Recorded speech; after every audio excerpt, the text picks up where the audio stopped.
अस्सलाम वालेकुम and welcome back. और आप देख रहे हैं यहाँ पे बन रहा है ज़बरदस्त सा कीमा और करेले। बहुत ही ज़बरदस्त ये इसका फ्लेवर है और खुशबू भी बहुत ज़बरदस्त आ रही है। तो अगर आप भी ये बनाना चाहते हैं तो रेसिपी को पूरा देखें और स्टेप बाय स्टेप उसको फॉलो करें ताकि आपसे कोई चीज़ मिस ना हो और आपकी डिश भी बिल्कुल परफेक्ट बनकर तैयार हो। तो इसको बनाना शुरू करते हैं। यहाँ पे मैंने ये वाला स्टेप करके रखा हुआ है, तो मैं आपको गाइड कर देती हूँ कि मैंने क्या किया है। मैंने 1 किलो करेले लिए और उनको अच्छी तरह से धो के फिर हमने इस तरह उनको काट लिया। काटने के बाद हमने उनको एक डिश में लेके और उसमें 2 से 3 चमचे नमक के भर के लगा के साइड में रख दिया 1 घंटे के लिए। फिर 1 घंटे बाद हमने उनको पानी से वॉश कर लिया, सारा नमक निकाल दिया और उनको हाथों से अच्छी तरह निचोड़ के एक छलनी में रख दिया, इसलिए ताकि जो भी एक्सेस वाटर हो वो छलनी से निकल जाए और इनको सूख जाए ये। अब नेक्स्ट स्टेप शुरू करते हैं। तो मैं यहाँ पर ले रही हूँ आधा कप ऑयल, क्योंकि हमें करने हैं ये करेले फ्राई। इसके लिए हम आधा कप ऑयल ले लेंगे और ये सारे करेले इसमें डाल देंगे। आप देख सकते हैं इसमें पानी नहीं है क्योंकि जो भी एक्सेस वाटर था वो निकल गया। तो बस अब हम इन्हें फ्राई करेंगे जब तक कि ये गोल्डन गोल्डन और क्रिस्पी ना हो जाए। मीडियम गोल्डन करना है, ज़्यादा डार्क नहीं कि ये जल जाएं। तो बस हम इन्हें फ्राई करते हैं। तो आप देखें ये कितने अच्छे कलर के गोल्डन फ्राई हो गए हैं, क्रिस्पी भी हो गए हैं। इनको मैंने 10 मिनट तक इसी तरह से फ्राई कर लिया है और अब हम इन्हें निकाल के रख देंगे डिश में। ये इनका परफेक्ट कलर है। इसके बाद हम इन्हें रख देंगे। ये हमारा एक स्टेप कंप्लीट हो जाएगा और इसके बाद हम चलते हैं नेक्स्ट स्टेप पे। तो इसके लिए इसी पैन के अंदर हम और ऑयल ले लेंगे। तकरीबन 3/4 कप मैंने ऑयल ले लिया है, यानी आधे कप से थोड़ा ज़्यादा। और इसमें मैं शामिल कर रही हूँ बीफ का कीमा। आप चाहें तो इसे मटन में भी बना सकते हैं, जिसमें आप खाना पसंद करें। और इसके बाद इसे थोड़ा सा हम कुक कर लेते हैं कि इसका थोड़ा सा कलर चेंज हो जाए।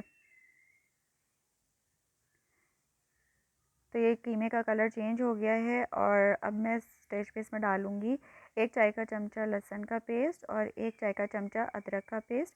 अब कीमे को हम अच्छी तरह लहसुन अदरक में भून लेंगे कि इसकी अच्छी सी खुशबू आ जाए और इसका सारा पानी खुश्क हो जाए। कीमे की भुनाई आपने बहुत अच्छी तरह करनी है, वरना इसमें अजीब सी स्मेल सी रह जाती है। कीमा अच्छी तरह भुन गया है, बहुत अच्छी लहसुन अदरक की और भुने हुए कीमे की खुशबू आ रही है। और अब मैं इसमें डालूँगी 1 साबुत बड़ी इलायची और 4-5 लौंगे और 8 से 10 काली मिर्चें।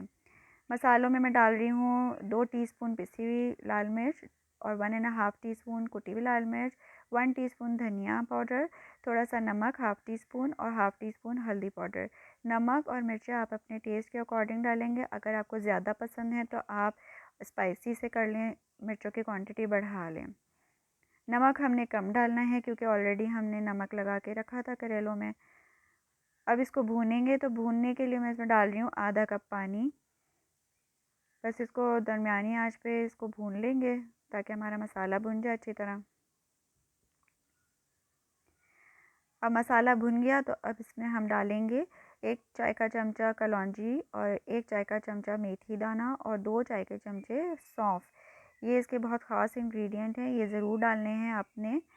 और इसके अलावा ऑयल भी आप अपनी मर्ज़ी से ज़्यादा कर सकते हैं। अगर आपको खाने में ज़्यादा ऑयल पसंद है और आपको लगे कि कम है, बस 1 से 1.5 मिनट इसको मिक्स करेंगे, ज़्यादा नहीं पकाएंगे। इसके बाद ये देखें ये भुन गया अच्छी तरह से। 1 से 1.5 मिनट इसे पकाया। इसके बाद हम इसमें शामिल कर देंगे प्याज। 5 से 6 अदद दरमियाने साइज़ की प्याज मैंने ली थी, उनको हमने दरमियाना सा स्लाइस करके काट के इसके अंदर शामिल कर दिया है। इसको पकाएंगे थोड़ा इतना कि ये सॉफ्ट हो जाए। तो इसके लिए आधा कप हम इसमें पानी डाल देंगे और इसे मीडियम हीट पे ढक के थोड़ी देर के लिए पका लेंगे, 10 मिनट के लिए।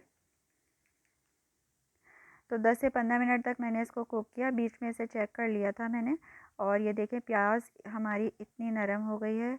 अभी इसमें थोड़ा पानी है लेकिन अब हम इसमें बाकी चीज़ें डालेंगे। तो मैं इसमें डाल रही हूँ 1.5 कप या 1.5 पाव दही और इसको अच्छी तरह मिक्स कर लेंगे ताकि दही के लम्स ना बने।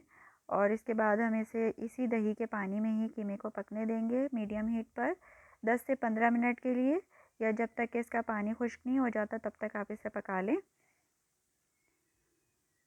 तो ये देखें कीमा हमारा ऑलमोस्ट पक गया है। बस 1 से 1.5 मिनट इसे और कुक करेंगे। ये देखें ये बिल्कुल भुन गया है, ऑयल अलग हो गया है। अगर आपको ऑयल कम लगे या मिर्चें कम लगें तो आप इसमें अपनी मर्ज़ी से ऐड कर सकते हैं। कीमा बिल्कुल रेडी हो जाएगा, बिल्कुल तैयार हो जाएगा तो एंड में इसमें डालेंगे गरम मसाला पाउडर 1 चाय का चमचा, और इसको डाल के हम इसे सिर्फ मिक्स करेंगे, पकाएंगे नहीं। तो कीमा रेडी है। अब इसके अंदर शामिल करेंगे ये करेले जो हमने फ्राई करके रखे हुए थे।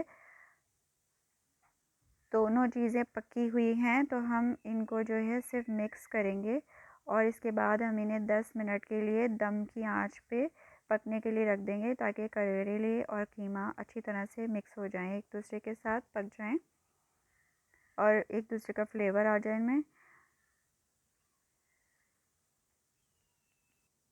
कीमे को हमने 10 मिनट के लिए हल्की आंच पे रख दिया था। अब इसकी लिड हटाइए तो देखें इसकी ये कैसी आपको लुक नज़र आ रही है। कीमे का ऑयल ऊपर आ गया है, मतलब ये बिल्कुल रेडी है। बहुत अच्छी खुशबू आ रही है, टेस्ट में भी बहुत अच्छा है। ज़रूर ट्राई कीजिएगा और फीडबैक मुझे ज़रूर दीजिएगा कमेंट बॉक्स में, और बताइएगा आपको रेसिपी कैसी लगी। अच्छी लगे तो इसे लाइक और शेयर कर दीजिएगा। फिर मिलते हैं, अल्लाह हाफ़िज़।